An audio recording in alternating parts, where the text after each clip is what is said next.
दर्पण news. कोण बनेगा नगराध्यक्ष? हुपरी नगराध्यक्ष पदाचं आरक्षण जाहीर झाले। आगामी हुपरी नगर परिषदेच्या निवडणुकीसाठी भावी नगराध्यक्षांची निवड थेट जनतेतून होणार असल्याचं स्पष्ट झाल्यानंतर आज सोमवार दिनांक 6 ऑक्टोबर रोजी होणाऱ्या आरक्षण सोडतीकडे संपूर्ण हुपरीकरांचं तसेच इच्छुक उमेदवारांचं आणि राजकीय पक्षांच्या धुरीणांचं लक्ष लागले। आजच्या सोडतीत नगराध्यक्ष पद कोणत्या प्रवर्गासाठी राखीव होणार यावर आता निवडणुकीची पुढील दिशा ठरणार होती। नगराध्यक्ष पदाच्या आरक्षणाबाबत गेल्या अनेक दिवसांपासून विविध राजकीय आडाखे बांधले जात होते, मात्र आजच्या सोडतीमुळे हे सर्व आडाखे संपुष्टात आले आहे। मागासवर्गीय प्रवर्गासाठी हे पद आरक्षित झाले आहे। या प्रवर्गातील इच्छुकांमध्ये उमेदवारी मिळवण्यासाठी मोर्चे बांधणीला आणि प्रयत्नांना वेग आला आहे। राज्यातील 247 नगर परिषदा आणि 127 नगरपंचायतींच्या नगराध्यक्ष पदांचं आरक्षण आज निश्चित केले जाणार आहे।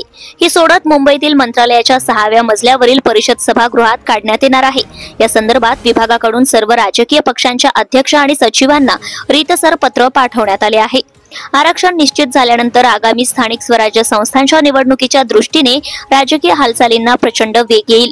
संभाव्य इच्छुकांनी तयारी सुरू केली आहे, मात्र आज आरक्षण जाहीर झाल्यानंतर आरक्षित प्रवर्गातील इच्छुकांच्या संख्येत लक्षणीय वाढ होणार आहे।